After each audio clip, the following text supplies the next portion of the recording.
All right, welcome everybody. We'll get started because it's a big topic today. I've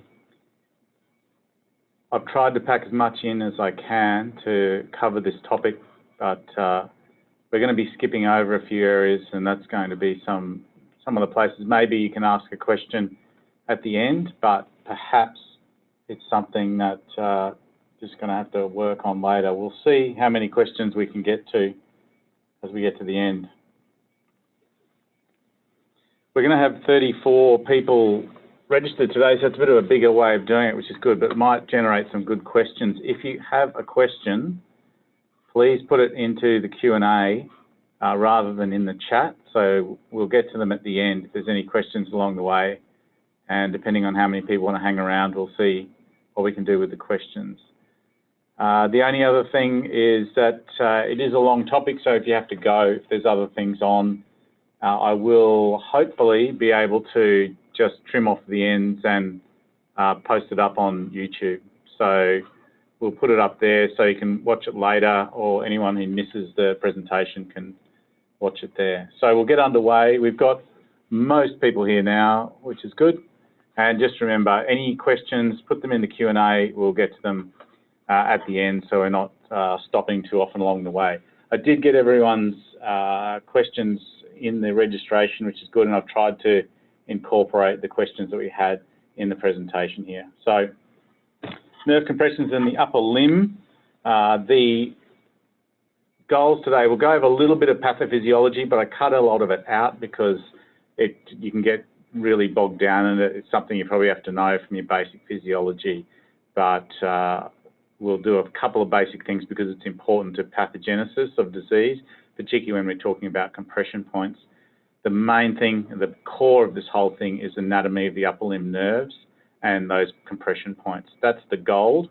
And the diagnostics and treatment are there, but we're going to focus mostly on that anatomy and the main compression points. When I was training, this is what I did. I drew this over and over until I could draw it off by heart. I can't do that anymore, I'll admit, but I would encourage everyone to learn how to do this. This is from your plexus down, so this is not just nerve compressions in the upper limb. This will help you with your brachial plexus examination. This will help you with any lesions that you might find in the limb, and trying to assess where the lesion might be and what it's affecting. And just briefly, as we track any of these nerves along the way here, we can identify a lesion at any point. We'll know exactly what we should be seeing distal to that lesion. I've drawn in those common places where the nerves pass around the condyles through the quadrangular and triangular space, and I've put in some of these compression points we'll talk about more. And by drawing all of these points in on this map, you can very clearly identify what your pathology should be distal to that compression point. So having this in your mind will help you with everything. Brachial plexus, even in your anatomy lab, if the examiners may show you a median nerve and say, describe the path of the median nerve, you can describe it all the way just by having this map in your mind and working through it. So I can't encourage you to do this enough. It's the key to the whole thing. So a quick bit of pathogenesis. So there's a number of reasons that nerves will misbehave or stop signalling or become compressed. In terms of the compression, this just might be an unyielding surrounding. So taking, for example, a carpal tunnel, where it's a firm, fibrous space, it just can't give. So if the pressure goes up, then the softest thing gets squashed. That's the nerve. It could be postural or repetitive. It could be a developmental abnormality or something that's causing a smaller or tighter space. It could be inflammation or traumatic issues, including iatrogenic trauma. So that iatrogenic post-surgical trauma and neuropraxia, something we're on the lookout for. We know about the metabolic things, which are kind of secondary to those other things, and then anything else that's going to increase the pressure in that space. So an unyielding space with increasing pressure for whatever reason, or alternatively, the repetitive activity can cause this. And ultimately, it causes this ischemia in the nerve and reduces our signalling our saltatory signalling in the nerves, and so thereby decreasing the signal to the endpoint. This little diagram's nice. It shows some of the acute and more chronic effects, but the key to it being these vicious cycles, and there's a few of them interrelating with each other: compression, swelling, then scarring, the swelling causing more compression and more ischemia, which leads to it all escalating and ultimately dysfunction. Double crush, I've just put one slide in just to remind you about it, and it's a fairly simple concept, just saying that a nerve with a problem is more vulnerable to another problem. And it's that hose analogy. If at one end of the hose, if the hose is flowing normally and you put your foot on one end to reduce flow, if you put your foot on again further downstream, there'll be even less flow. So double crush is something to be aware of when perhaps the manifestation distally is greater than you would expect from a single crush point. So we're going to go through median and ulnar and radial nerves sequentially just to talk about that anatomy and those common points. You probably know them all, but it's a good revision. In the median nerve, we've got the three main offenders. And I'll just ask everyone a little question just to see where you are. I'll put this question up now. The median nerve in the forearm. Where does the median nerve enter the forearm? See if you can answer that.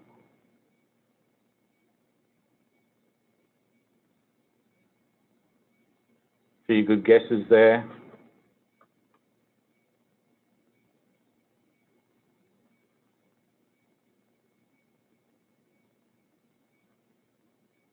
Well, it seems to be a fairly clear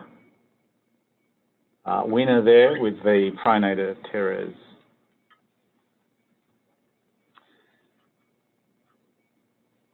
The median nerve, and this is something this is one of those sections, we're going to breeze through it, but you need to know it very, very clearly, and that's one of the things that helps with drawing out the nerves all the time. You need to know these sequential points, and this is what the examiner is looking for, these triggers for you to say them as you're describing the path of the nerve from the plexus at C5 and T1 and all the way down to the carpal tunnel with these important anatomical points along the way. For our compression points, the most significant parts are that ligament of Struthers, the bicipital aponeurosis or lacidus fibrosis, depending on what you want to call it. And then the pronator teres, as you said, that part of the nerve enters the forearm through pronator and can be compressed there. And then divides anterior interosseous and the nerve proper. Here's a nicer diagram of it as it's passing across cubital fossa with these points. Okay, the ligament of Struthers here, now severed. The lacidus fibrosis or bicipital aponeurosis. The deep head of pronator there, through the two heads, actually going through. And this, the superficial flexors here as it passes under that, proximal rim. A nice diagram there showing those compression points. Again, here they're shown fairly well, but the median trunk proper travels deep to FTS and then eventually becomes more superficial in the distal forearm before entering the carpal tunnel. Before entering the tunnel, at 5 centimetres proximal, it gives off that palmar cutaneous branch, supplying that sensation to thenar eminence and palm, or that palmar triangle. And then within the tunnel, giving off that recurrent branch to the thumb musculature.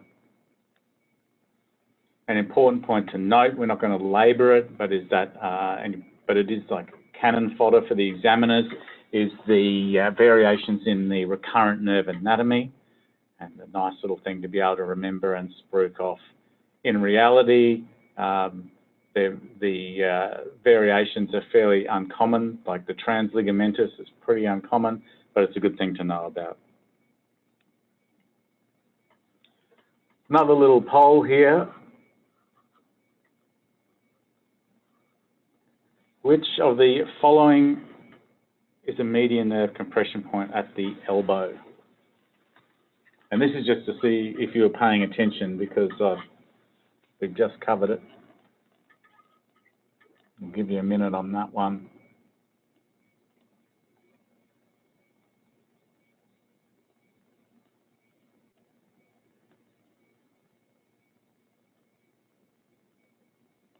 Maybe more correctly, I would have said median nerve compression point around the elbow.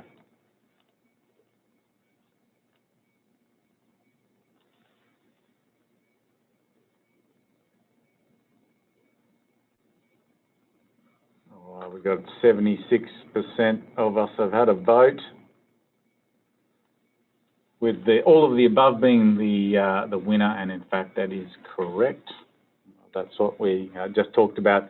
These 4 main compression sites around the elbow, ligament of Struthers, lacetus fibrosus, the 2 heads of pronator, and that FDS proximal arch.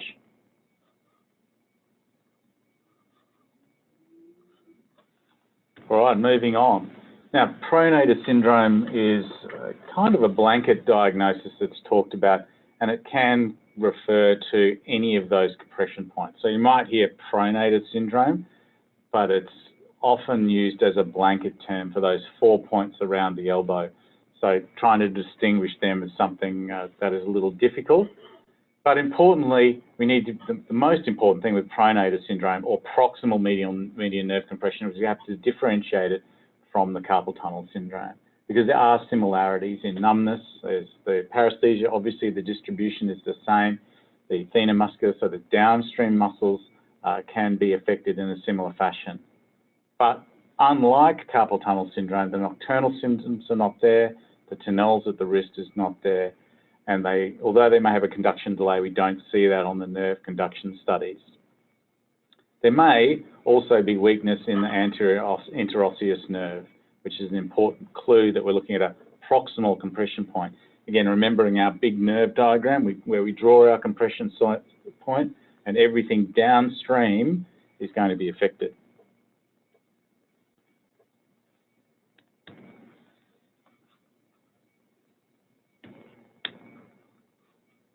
Just moving on with our slide.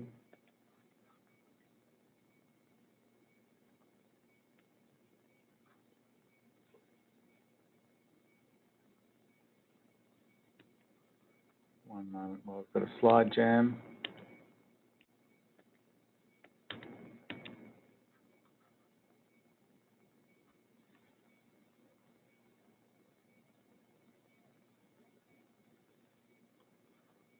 We'll just stop the sharing for a moment. I'll go back into the slides.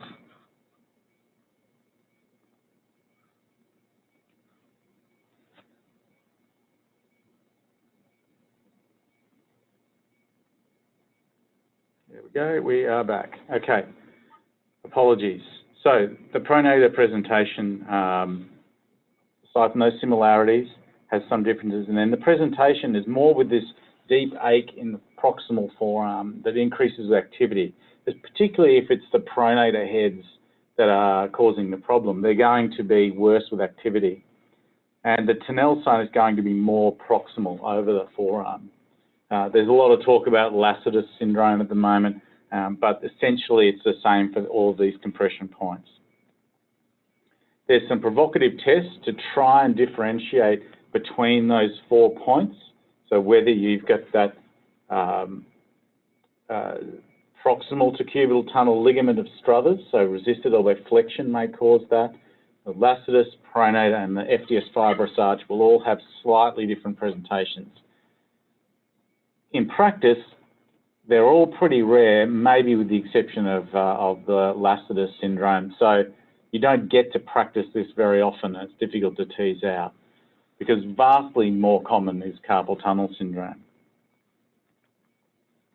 Electrodiagnostic syndromes in pronator, electrodiagnostic tests in pronator syndrome are not that useful. They're most often going to be normal. So it's more of a clinical diagnosis.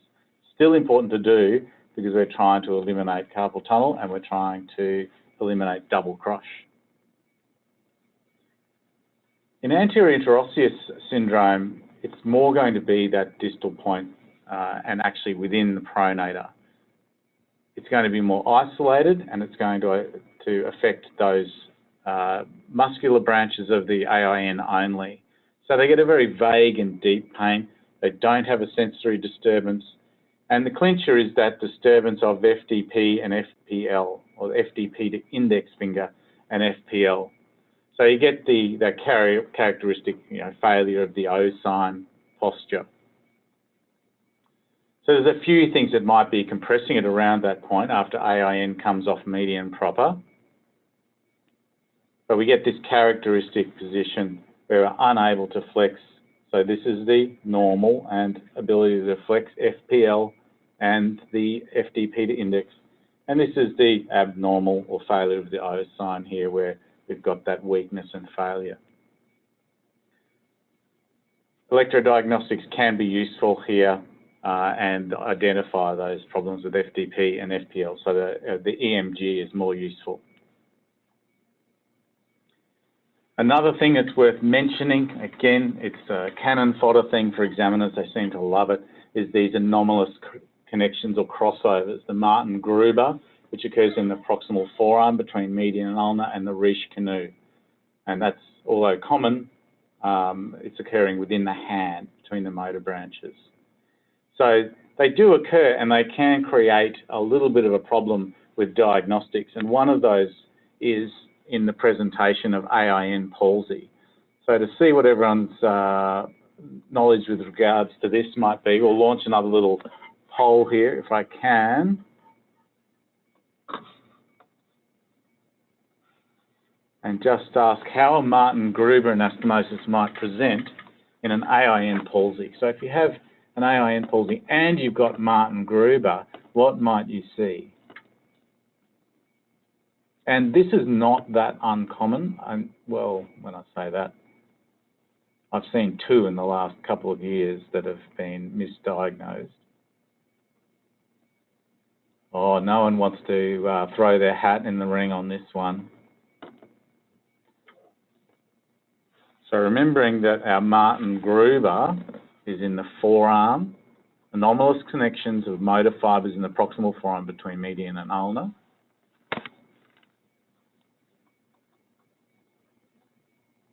(42% voters). 57. I want 70. Come on. Let's see if we can get 70%.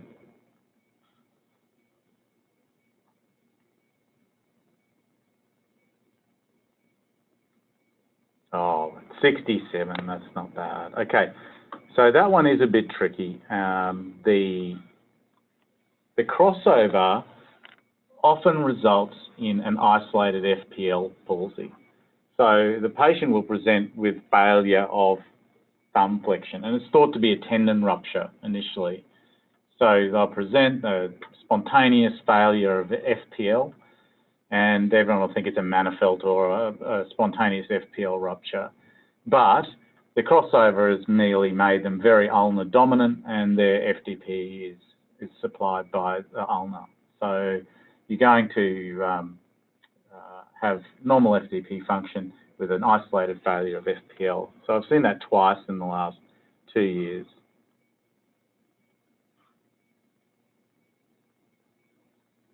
I can see that someone just asked if I can see the chat. Yes, I can see the chat. But if you have any questions, just a reminder to put them in the Q&A for later, unless it's something glaringly obvious that I've skipped over. But otherwise, we'll do it in the Q&A later. So, yes, carrying on to the carpal tunnel, this firm and fixed fibro-osseous canal, which we said. So very, very fixed space, carpal bones, intercarpal ligaments, and then the transverse carpal ligament linking between the scaphoid and trapezium over to pisiform and the hamate. That also is a very thick thing. Most of you would have seen carpal tunnel, so you know how thick that ligament is, and any increase in pressure is going to cause some compression on this little nerve. Important just to know the anatomy, the roof, floor and walls of the carpal tunnel.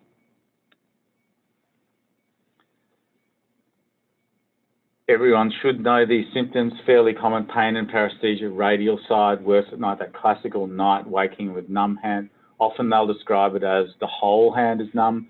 but that's just one of the ways that carpal tunnel can be a little bit mysterious and masquerade as other things. But any of that nocturnal numbness is usually the median nerve. Can be forceful use, repetitive activity. That's another controversy.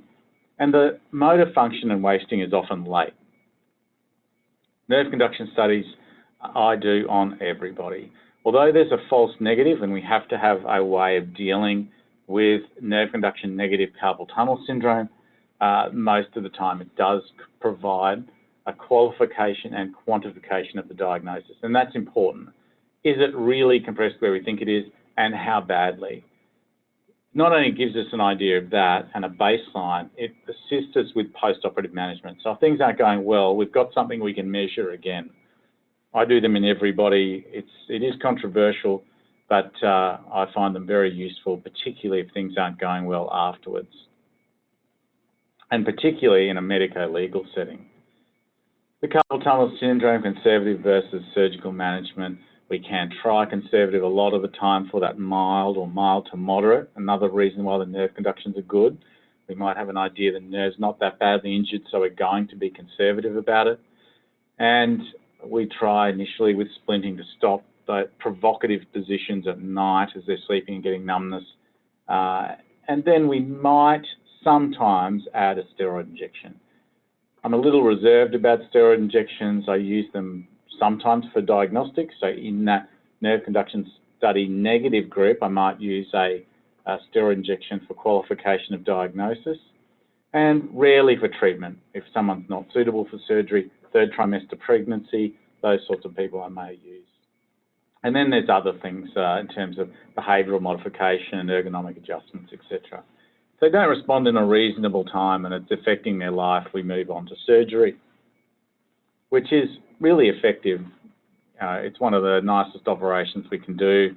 It works in most people and it's immediate and they're very happy. There are a few ways of doing it though, so I just want to poll around. We have 29 people from Australia and New Zealand here tonight, so I just want to see what the most common technique of carpal tunnel decompression is out there. What are people doing?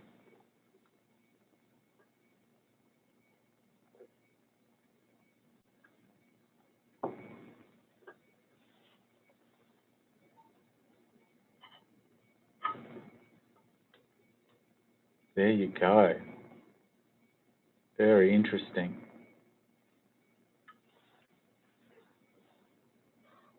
I'm clearly an outlier here. So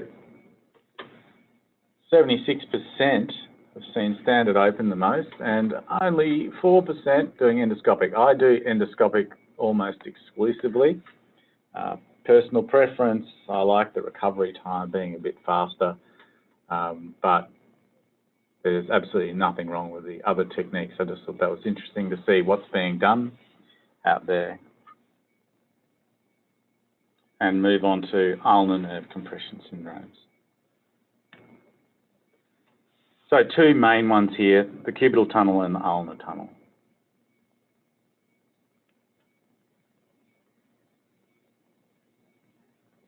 So once again, just knowing that basic map of the ulnar nerve as it travels from the plexus down the limb, making sure that we know those important points along the way. You just need to be able to list them as you go through.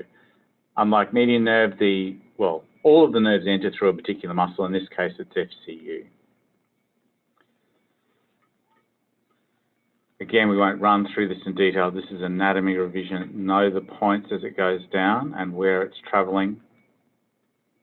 But as we get down towards the elbow, it becomes more important for this lecture. So it's passing through into muscular septum and then passes under the fascial arch, the arcade of Struthers. So as opposed to the ligament of Struthers we spoke about before, this is the arcade of Struthers. The nerve then passes posterior to the medial epicondyle into cubital tunnel proper, and we'll talk about that in more detail in a moment. Down into the forearm between the FCU heads, and then passes down, gives off the dorsal sensory branch, and then passes to Guillon's canal, which is located just to the ulnar side of carpal tunnel and slightly more superficial.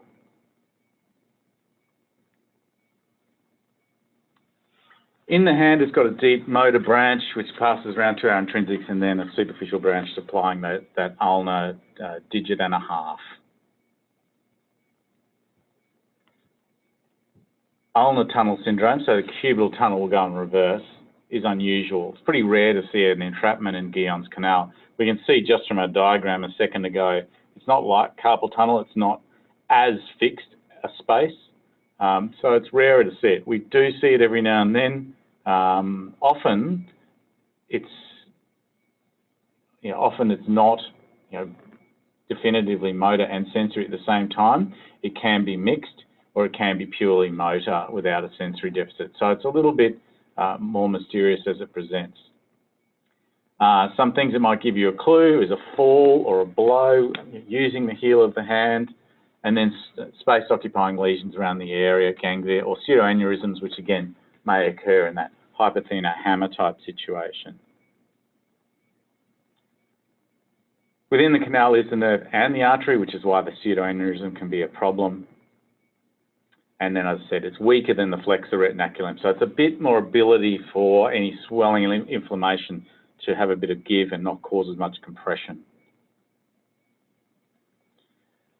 Diagnostically, we might get the weakness. We might have some sensory differences. We're probably going to want to do plain X-rays. We want to do an Allen's test. We want to maybe do a Doppler, see if we've got a pseudoaneurysm in the area. But mainly, we're looking at ulnar nerve symptoms without proximal involvement and perhaps some history of an issue around the heel of the hand.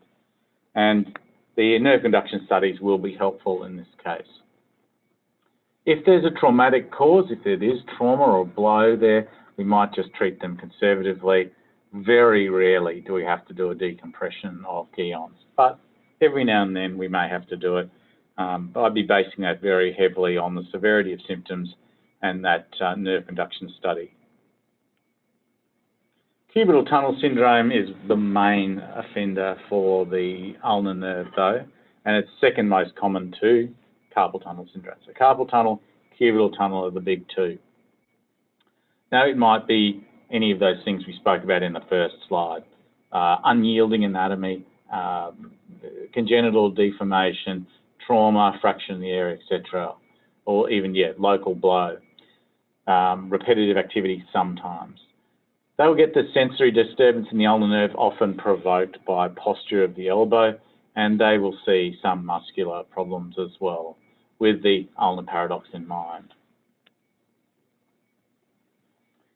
They'll have an irritable nerve at the epicondyle, more so than normal, so they'll be reporting this paresthesia with a pain that comes up the arm, and Tinel's sign around the elbow will be very irritable. They'll have some decreased pinch strength, maybe intrinsic atrophy, and we might see that inability to really cross over the fingers with our weak intrinsics. Wartenberg's sign is one of them when we get that intrinsic weakening, so we get that abducted position of little finger and an inability to adduct. Frohman's sign is with the thumb, so that loss of adductor, and the compensation by the patient with the FPL to cheat and hold on is the Frohman sign. Claw hand's the other one where we're losing those intrinsic muscles, and the intrinsics being the extensors of the little fingers at the interphalangeals. So with loss of that, and again, with the paradox in mind, if they do still have the forearm flexors, they will claw over.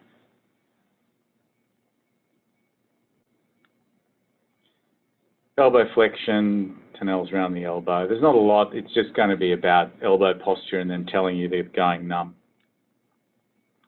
Nerve conduction studies are useful, and we really want to be seeing a result there if we're going to be going and doing cubital tunnel release for reasons I'll tell you in a moment. Conservative management might be useful if there is a identifiable provocative event. We might just give them a rest, put them in a splint, bit of anti-inflammatory. But we're not going to do that if it's very chronic, if they've got wasting atrophy or severe pain. Some of these people have very severe pain and we might want to operate. Another nice little diagram here, just showing those points around the elbow, the arcade of Struthers, passing down to medial epicondyle and under the epicondylar groove, and Osborne's ligament is the other one to know. So arcade of Struthers, Osborne's ligament, and then passing along deep into the FCU. So when we're doing a release, we do want to be fairly aware that we want to get up and release here. We want to release Osborne's and we want to release any tight point at the FCU sheath. So another poll and probably another loss of thinking, but cubital tunnel technique similarly, what techniques have you seen, or what technique do you most often see for cubital tunnel decompression? Endoscopic, simple decompression, decompression with transposition, or medial epicondylectomy?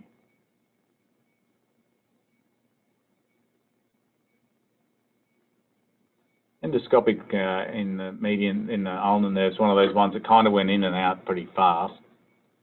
So not many will have seen it, but we learn a lot of lessons from endoscopic that are now applied. Yeah, that's interesting. Okay, we'll end the poll and we'll show you those results. So no one's seen an endoscopic. That's not surprising, as I said. Simple decompression about 60% and transposition about 60%. So pretty even between people just decompressing and people that are transposing. Maybe a slight wind of transposition. Medial epicondylectomy, very rare. I might move on to the next question because then we'll only have to resync once. This is the next question. What technique for cubital tunnel decompression would you allow someone to perform on you? Would you prefer the endoscopic? Would you prefer just a simple decompression? Are you happy with transposition? Would you go for medial epicondylectomy, or is it a no thanks, I'll just take the clawing and the deformity, I'm out? That's for the risk averse of us. So remembering from the last one, we saw about 60% and 60% for decompression transposition. And here with 83% of people voting, we see simple decompression now wins. So it's pipped out transposition.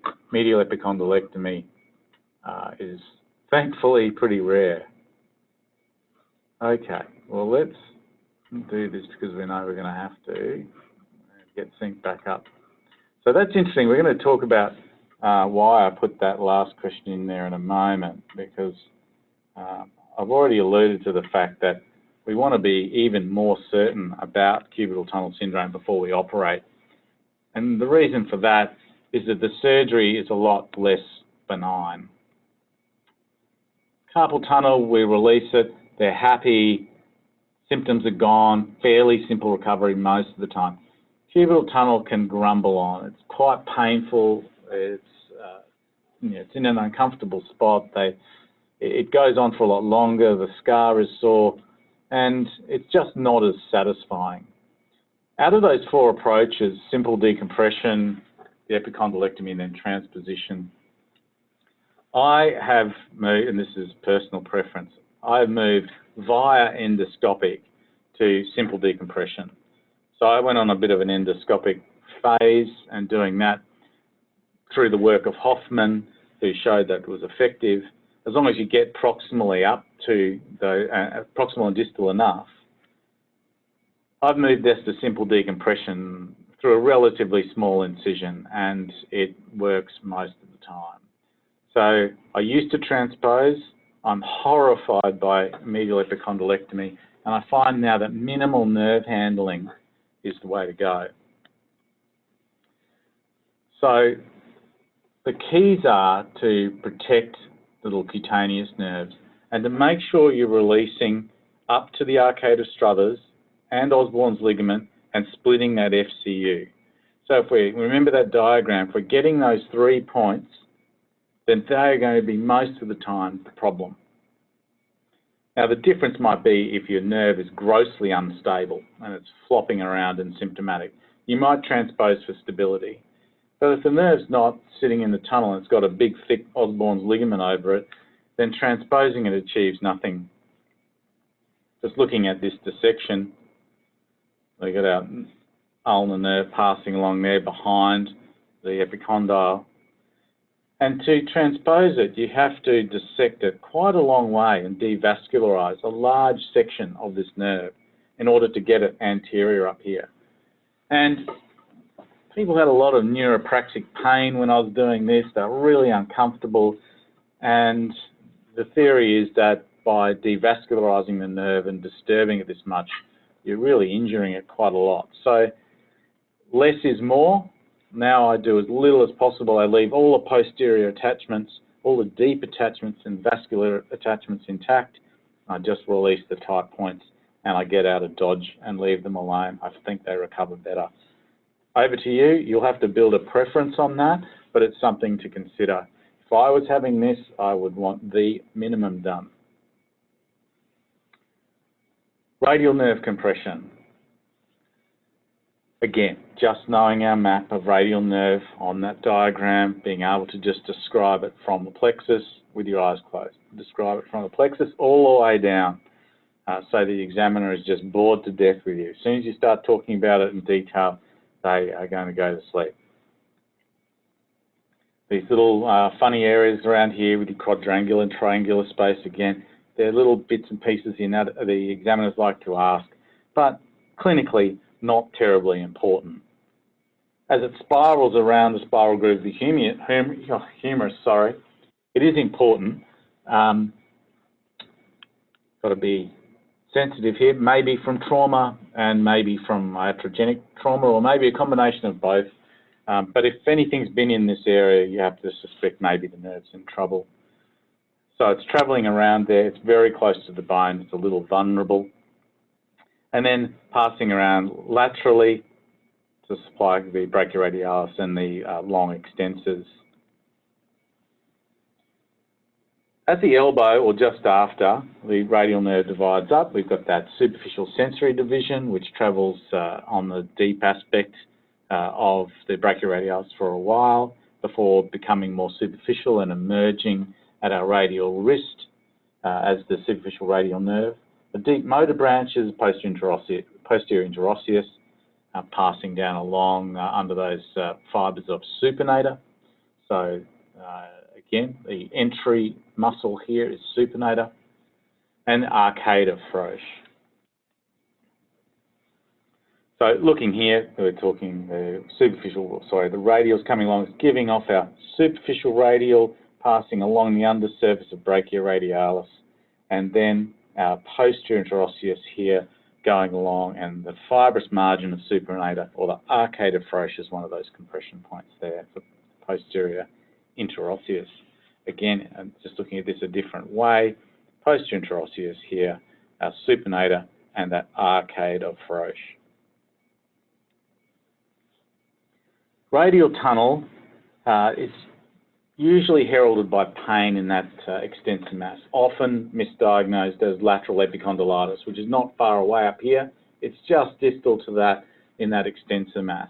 They get a radiated pain down into the arm, and it's another functional one. So the more they use it, it gets weak and it aches, and they get pain up here with use. And it involves both divisions, so you can get that radiated pain down into the radial distribution. As I said, it's confused with lateral epicondylitis, but their tenderness is more over the muscular wad rather than the lateral epicondyle. The provocative test might just be firm pressure there over the supinator, or it might be that resisted supination, again, trying to pinch it. The other one is that increased pain with resisted extension of the middle finger. Difficult to pick, pretty unusual, maybe fairly underdiagnosed, but and it is confused more by the EMGs being normal. It is, I think it probably is quite underdiagnosed. I've seen 2 of these released with moderate effect. Conservative management might just be rest from the activities that are causing the problem. Splinting, treating any concurrent lateral, because they might still have tennis elbow, and putting a steroid injection in there, controversial again, I know. And spontaneous remission may occur. Surgery is a late effect, but we're really looking at decompressing the nerve in the proximal forearm in the extensor mass.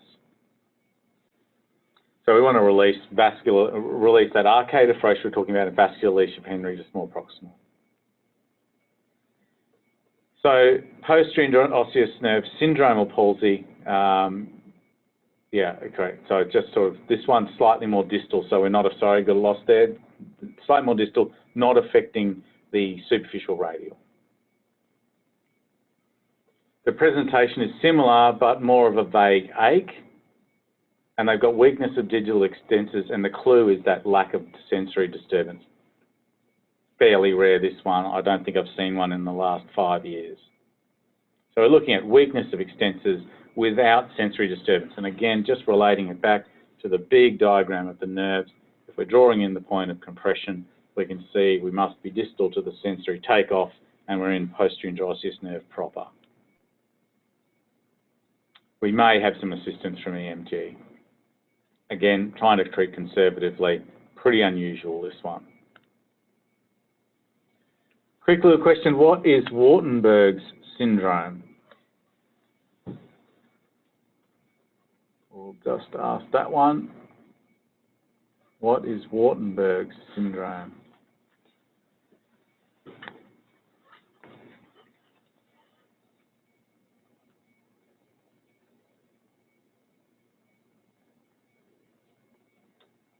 %, votes in.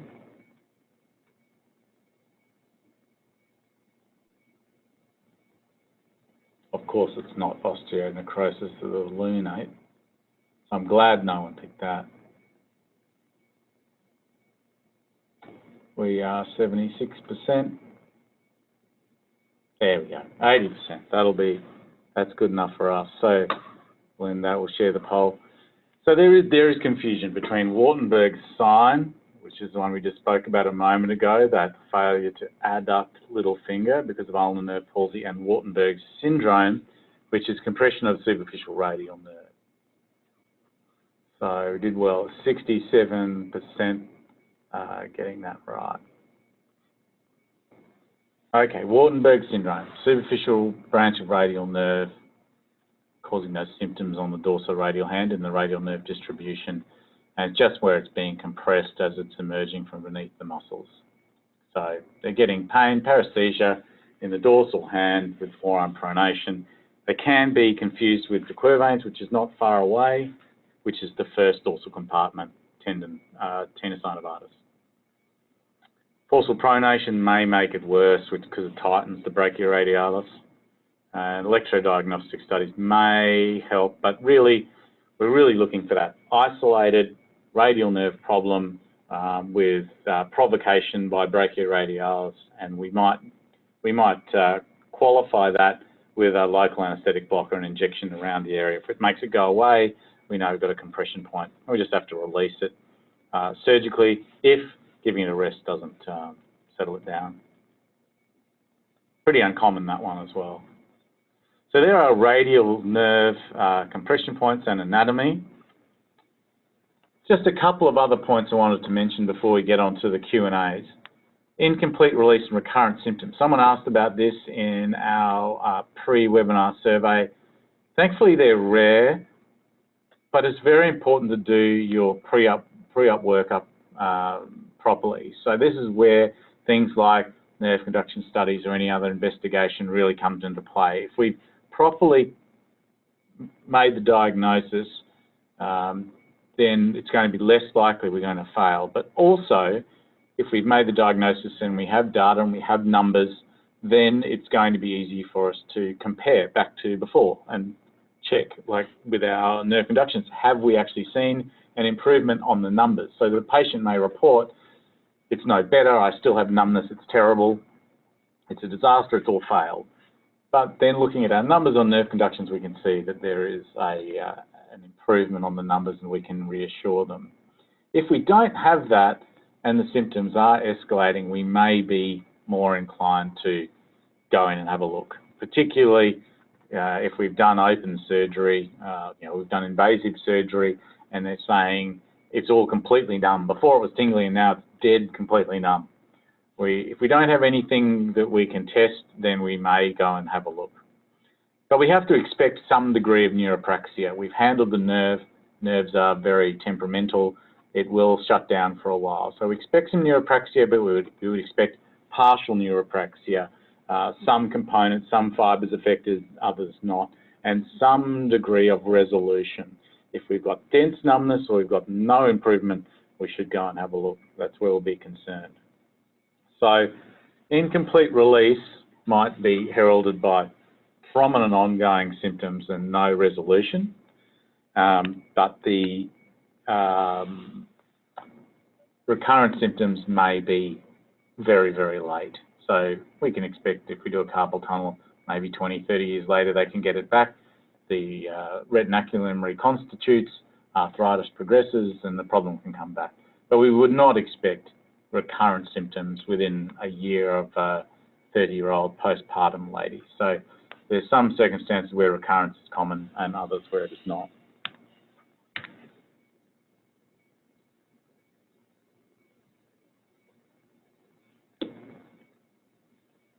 So another, just to mention, thoracic outlet syndrome, it's just something to know about, that you might get that proximal compression on the plexus, which can cause a multitude of symptoms, but often ulnar nerve distribution problems.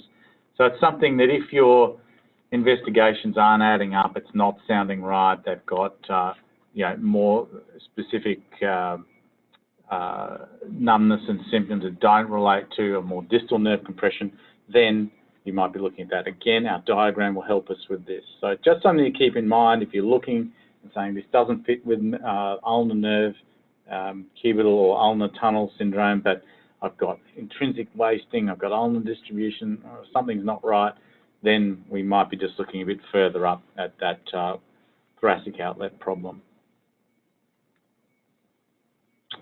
And then cervical root compression is the other one that masquerades. So again, now this might be because things aren't adding up, the distribution's not right, or it might be that we do surgery and the patient says, oh no, well look, most of it's better, but I'm still numb here and there, and that might mean we've got to look more proximally at a compression point.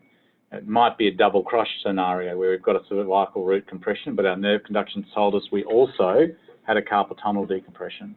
Carpal tunnel compression. It's very reasonable to do your carpal tunnel decompression because that might be the main point.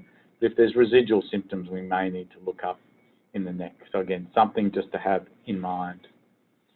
And just to put it in again at the end, I would really encourage you all to just work on a diagram like this for yourself so that you can draw this mind map for yourself. You can use it to describe your anatomy in the lab. You can use it to describe your plexus lesions, wherever they might be, and you can use it with your nerve compression points in the limb as you're describing the nerve. To have this image in your mind is invaluable, so please consider doing it. It's a lot of work. You've got to draw it about 100 times, but you should be able to remember it. So they're the main points in the three nerves that I wanted to cover. We have a few minutes. We can always go a bit over time if you like. But I did have a few questions here, and so we can go through a couple of those if people are interested. First question we had was, with Martin-Gruber anastomosis, does it arise from the median nerve proper or the AIN branch? And the reverse Martin-Gruber, would that go from ulnar to AIN or median nerve proper? You know, that's not something that I've even ever considered. So someone out there might be able to enlighten us whether it's median nerve proper or AIN. It may be that it occurs at various levels. And we're really only talking about fibre transfer. So it could be depending on the topography of the nerve that you might have a low takeoff of AIN, so it's coming off median proper, or the anatomy might be that you've got a higher AIN takeoff and it's coming off AIN. I'm not sure that there's a rule around it. So if anyone knows that, please do enlighten us. I can't answer that one. We have got another question.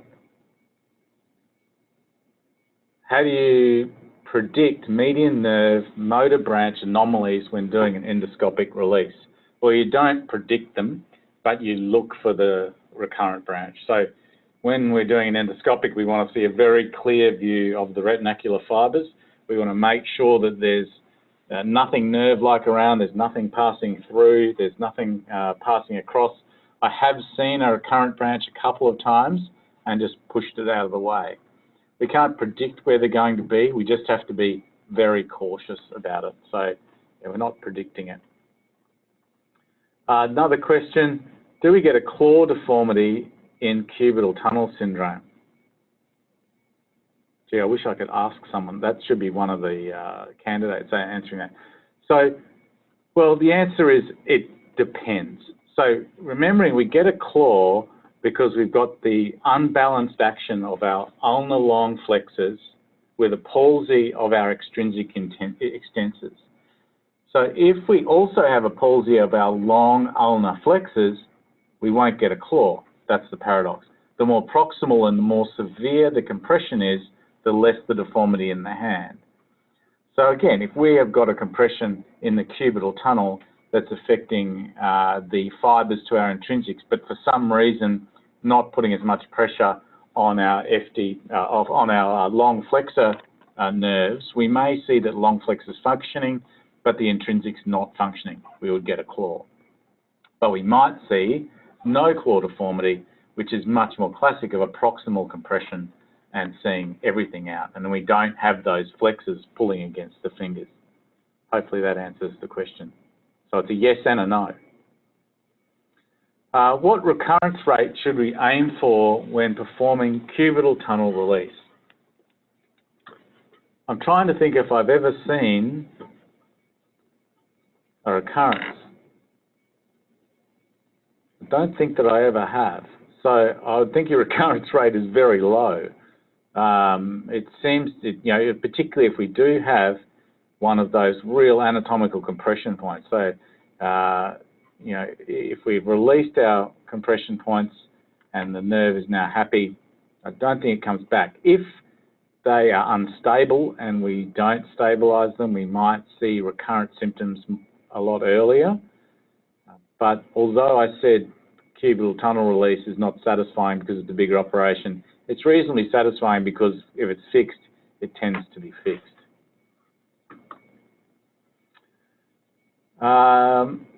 Someone's asked, why is minimal nerve handling important?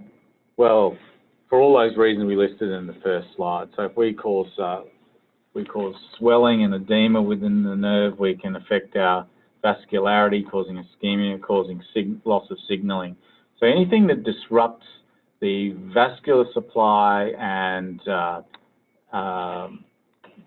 transfer and diffusion of factors around our nodes is going to affect our saltatory conduction, which is going to affect our axonal transmission velocity, which is going to slow us all down. So handling the nerve is going to cause swelling.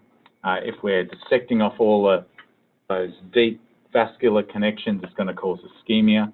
It's going to upset the nerve and cause more problems. So that's one side of it. It's going to affect signaling. It's going to increase delay.